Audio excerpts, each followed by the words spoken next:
আসসালামু আলাইকুম। আপনি দেখছেন পোল্ট্রি ফার্ম ম্যানেজমেন্ট সফটওয়্যার পরিচালনার পার্ট 4। আজকের ভিডিওতে আমি দেখাবো কিভাবে আপনার উৎপাদনকৃত প্রোডাক্ট বিক্রয় করবেন এবং পেমেন্ট নেবেন এবং আপনার পোল্ট্রি ফার্মের যতগুলো খরচ আছে সেই খরচের হিসাব কিতাব কিভাবে রাখবেন। অর্থাৎ আমরা বিক্রয়, পেমেন্ট এবং খরচ এই ৩টা মডিউল সম্পর্কে আজকের ভিডিওতে দেখাবো।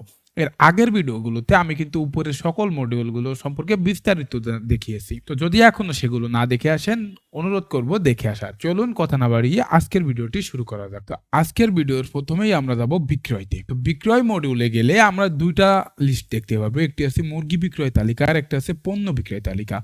মুরগি বিক্রয় তালিকাটা কিন্তু আলাদা, আর পণ্য বিক্রয় তালিকাগুলো হলো আপনার ডিম, মাংস বা বাচ্চা, এই ৩টা জিনিস উৎপাদন বা আধার কিন্তু আপনি ফার্ম থেকে উৎপাদন করেন সেই জিনিসগুলো। তো আমরা প্রথমে মুরগি বিক্রয় তালিকাটা দেখব। মুরগি বিক্রয় তালিকায় আসলে আমরা কিন্তু প্রথমে বিক্রয়ের যে ইনভয়েসের লিস্টগুলো আছে সেগুলো দেখতে পারবো। অর্থাৎ যেমন আমরা ২৭ তারিখে দেখুন এখানে ২৫ পিস আমরা মুরগি বিক্রি করছি, এটার ইনভয়েস চাইলে আমরা এখানে দেখতে পারবো ইনভয়েস আকারে। সাব টোটাল, গ্র্যান্ড টোটাল সবকিছু একক মূল্য সহ যাবতীয় ডিটেলস চাইলে আমরা এখানে এগুলোকে প্রিন্ট আকারে প্রিন্ট করতে পারবো এবং পিডিএফ আকারে সেভ করতে পারবো। এরপরে আমাদের নতুন মুরগি বিক্রয় করার জন্য আমরা চলে যাব নতুন বিক্রয় যোগ করুন অপশানে। এখানে ক্লিক করার পর আমরা এরকম একটা ইন্টারফেস দেখতে পাবো। এখানে আমাদের প্রথমে কোন শেড থেকে বিক্রি করব সেটা নির্ধারণ করতে হবে। তো আমরা শেড অন থেকে বিক্রি করব। এরপরে ব্যাচ, কোন ব্যাচ থেকে বিক্রি করব আমরা একটা ব্যাচ সিলেক্ট করব। তো এরপরে আছে মুরগির নাম, আমরা মুরগির নাম সিলেক্ট করব। এরপর আছে মুরগির ধরন, আমরা মুরগির ধরনটা সিলেক্ট করব। এবার আমরা একক মূল্য অর্থাৎ প্রতি পিস মুরগি কত করে বিক্রি করব, আমরা এখানে একটা প্রাইস সেট করলাম ১০০ টাকা। এরপরে আমরা কত পিস মুরগি সিলেক্ট করব, আমাদের স্টকে আছে ১৪০ পিস। এখানে যদি আমরা দেখি স্টকে আছে ১৪০ পিস। তো আমরা এখানে ১৪০ পিস থেকে ১২০ পিস মুরগি সেল করব। এরপরে আছে ছাড়, আপনি কি ক্লায়েন্টকে কোনো ছাড় দিবেন টাকায়, যদি না দেন তাহলে এখানে এটা খালি থাকবে, আর দিলে সেটা দিবেন। তো দেখুন আমাদের ১০০ টাকা করে ১২০ পিস মুরগির মূল্য আসে ১২,০০০ টাকা। তো আমরা এখন এটাকে যোগ করুন বাটনে ক্লিক করলে এটা কিন্তু আমাদের লিস্ট আকারে তৈরি হয়ে যাবে। এরপর আমরা ক্লায়েন্ট সিলেক্ট করব, কোন ক্লায়েন্টকে আমরা এই মুরগিরও বিক্রি করছি। তো আমরা এখানে ক্লায়েন্ট অন নামে একটা ক্লায়েন্ট সিলেক্ট করলাম। এরপরে নিচেই দেখুন আমাদের দেওয়া আছে তারিখ এবং টাকার পরিমাণ। তো যদি ক্লায়েন্ট আপনাকে এখনই সব টাকা পেমেন্ট না করে তাহলে আপনাকে আর কোনো কাজ নেই। আর যদি সব টাকা এখন পেমেন্ট করে বা কিছু টাকা পেমেন্ট করে তখন আপনি এই এখনই পেমেন্ট করতে এখানে ক্লিক করুন অপশনে ক্লিক করবেন। এখন যদি আপনি এখানে আপনাকে সব টাকা ক্লায়েন্ট দিয়ে দেয় তাহলে আপনি টোটাল সব টাকাই দিয়ে দিবেন। আর যদি না আপনাকে ২,০০০ টাকা দিছে আর ১০,০০০ টাকা বাকি রাখছে তাহলে আপনি এখানে ২,০০০ টাকা দিবেন। পেমেন্ট কি নগদে নিচ্ছেন না চেকে নিচ্ছেন বা অন্যান্য কিছুতে নিচ্ছেন সেটা আপনি এখানে সিলেক্ট করবেন। এরপরে রেফারেন্স নাম্বার এখানে চাইলে দিতে পারেন, আর চাইলে কিছু বর্ণনাও দিতে পারেন। তো এইগুলো দেওয়ার পর আপনি এখানে জমা দিন অপশানে ক্লিক করলে দেখুন আমাদের এখানে কিন্তু বিক্রয়ের তারিখ, ক্লায়েন্ট এবং কত পিস সেটাও এখানে শো করছে কত টাকা হিসাবে। চাইলে এটা আপনি সম্পাদনা করে নতুন কিছু যোগ বিয়োগ করতে পারবেন। ইনভয়েসে ক্লিক করলে ইনভয়েস থেকে আপনি এটা প্রিন্ট করতে পারবেন এবং যাবতীয় ডিটেলস দেখতে পারবেন। তো এটা গেল আমাদের মুরগি বিক্রয়। এরপরে আছে আমাদের পণ্য বিক্রয় তালিকা। পণ্য বিক্রয় তালিকায় আসলে আমরা সেম মুরগি বিক্রয়ের মতন এখানে আমরা দেখতে পারবো বিক্রয় তারিখ, কোন ক্লায়েন্টের কাছে, মোট বিক্রির পরিমাণ। এখানে আমরা ক্লায়েন্ট ওয়াইজ যাবতীয় যত কিছু আছে সবকিছুই দেখতে পারবো।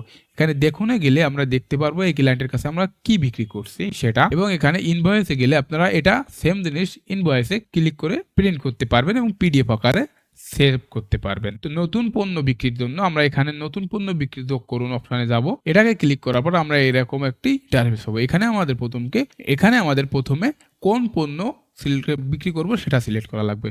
তো আমরা এখানে ডিম সিলেক্ট করবো এবং একক মূল্য ১০ টাকা আমরা ডিমটা অ্যাড করার সময় দিয়েছিলাম তাই। এবং এখানে কত পিস সিলেক্ট করবো, আমরা ডিম ১০০০ পিস ডিম সিলেক্ট করবো। আমাদের স্টকে ১০০০ পিস ডিম নাই, এটা কিন্তু আমাদের অ্যালার্ট দিয়ে দেবে স্টকের সঙ্গে। স্টকে আছে আমাদের ৪৪০ পিস, তো আমরা এখানে ৪০০ পিস ডিম সিলেক্ট করব। আমরা কি ক্লায়েন্টকে কোনো ছাড় দিব, মনে করুন আমরা এখানে ৪,০০০ টাকা হয়েছে, আমরা এখানে ১০০ টাকা, এটা আমাদের যোগ করুন অপশনে ক্লিক করার পরে এটা আমাদের বিক্রয় লিস্টে যোগ হয়েছে। তো এখন আমরা ক্লায়েন্ট সিলেক্ট করব, আমরা কি ক্লায়েন্ট অনকে দিব, যে কোনো একটা ক্লায়েন্ট আপনি দিবেন তাকে সিলেক্ট করবেন। ক্লায়েন্ট কিভাবে অ্যাড করতে হয় সেটা আমরা এর আগের ভিডিওতে দেখিয়েছি, সম্ভবত পার্ট 1-এ, আপনারা সেখান থেকে দেখে আসতে পারেন।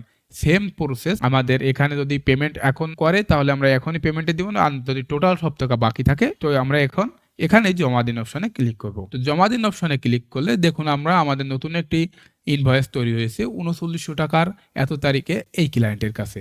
এখানে আপনি ইনভয়েস অথবা দেখুন যে কোনো অপশনে ক্লিক করলে আপনি বিস্তারিত দেখতে পারবেন। এরপরে আছে আমাদের পেমেন্ট অপশন। পেমেন্ট অপশনে আমরা 3টা ক্যাটাগরি দেখতে পাচ্ছি, এক আছে সাপ্লায়ার, ক্লায়েন্ট এবং কর্মী। এখন ক্লায়েন্ট, কর্মী আর সাপ্লায়ার এর ভিতরে সাপ্লায়ার এবং কর্মীকে আপনি দিবেন এবং ক্লায়েন্ট থেকে আপনি টাকাটা নিবেন। তো আমরা প্রথমে সরবরাহকারীতে যাই, অর্থাৎ সাপ্লায়ার। তখন আপনি কোন সাপ্লায়ারকে কত টাকা দিচ্ছেন, কবে দিচ্ছেন সবকিছু আপনি এখানে দেখতে পাবেন। এই পেমেন্ট রিপোর্ট অপশনে ক্লিক করলে আপনি এখানে যাবতীয় টোটাল হিসাব এই সাপ্লায়ারের সঙ্গে যত লেনদেন আছে সবকিছুই দেখতে পাবেন। তো এরপরে আছে আমাদের ক্লায়েন্টে গেলেও আমরা সেম আমাদের কোন ক্লায়েন্ট থেকে কত টাকা আমরা রিসিভ করছি, যত লেনদেন আছে পেমেন্টের সবকিছু আমরা এখানে দেখতে পাবো এবং ক্লায়েন্ট অনুযায়ী আমরা রিপোর্ট দেখুনে গেলে যাবতীয় সকল রিপোর্ট কোন দিন কত টাকা অ্যাড করছি সেটা দেখতে পাবো এবং যেগুলো পেন্ডিংয়ে আছে অর্থাৎ যে পেমেন্টগুলো এখনো সম্পূর্ণ হয়নি সেগুলো এরকম পেন্ডিং দেখাবে, এগুলো আপনারা পেমেন্ট যোগ করুন ক্লিক করার পরে এখান থেকে আপনারা এই পেমেন্টটা যোগ করতে পারেন। অর্থাৎ বকেয়ার পরিমাণ আছে 1000 টাকা, এই 1000 টাকা যদি আমরা এখানে দিয়ে দিই, জমা দিন অপশনে ক্লিক করলে দেখুন এই পেন্ডিংটা কিন্তু আর পেন্ডিং নাই, এটাও সম্পূর্ণ হয়েছে। তো এরকমভাবে আপনার সেম প্রসেস সরবরাহকারীতেও আপনি দেখতে পাবেন। পেমেন্ট রিপোর্টে গিয়ে যদি কোনো পেমেন্ট আপনার পেন্ডিং থাকে, যেমন সরবরাহকারীর অনেকগুলো পেমেন্ট পেন্ডিং আছে, আপনি পেমেন্ট যোগ করুন গিয়ে সেম পরিমাণে আপনি এখানে 9000 টাকা দিয়ে দিলে জমা দিন অপশনে ক্লিক করার পর দেখুন আমাদের আর একটা পেমেন্ট সম্পূর্ণ হয়েছে। তো এরপরে আছে আমাদের কর্মী, সেম প্রসেসে এখানেও আপনি কর্মীদের প্রথমে লিস্ট দেখতে পারবেন, কত টাকা পেমেন্ট করছেন আপনি, কাকে কত টাকা পেমেন্ট করছেন এবং পেমেন্ট রিপোর্টে গেলে আপনি এখানে কাকে কত টাকা কেন দিছেন, কত তারিখে দিছেন সেটা এখানে দেখতে পারবেন। সম্পাদনা করুন অপশনে গেলে আপনারা এটাকে এডিট করে নতুন যদি কিছু যোগ বিয়োগ করা থাকে সেটা করতে পারেন এবং নতুন পেমেন্ট যদি কাউকে করতে চান পেমেন্ট যোগ করুন অপশনে গিয়ে এখানে তাকে পেমেন্টের পরিমাণ এবং যদি রেফারেন্স নাম্বার থাকে সেটা দিবেন, নাও দিয়ে আপনি এখানে জমা দিন অপশনে ক্লিক করলে আপনার নতুন পেমেন্ট অ্যাড হবে। তো এরপরে আছে আমাদের খরচে গেলে আমরা দুইটা ক্যাটাগরি দেখতে পারবো, একটি হচ্ছে খরচ তালিকা এবং আরেকটা আছে শ্রেণী, অর্থাৎ খরচের শ্রেণী, কোন কোন শ্রেণী বা কোন কোন ক্যাটাগরিতে আমাদের খরচ হচ্ছে সেটা। তো ক্যাটাগরিগুলো এভাবে এখানে আপনি দেখতে পাচ্ছেন, চাইলে নতুন ক্যাটাগরি এখানে যোগ করতে পারবেন। খরচের খাত, এই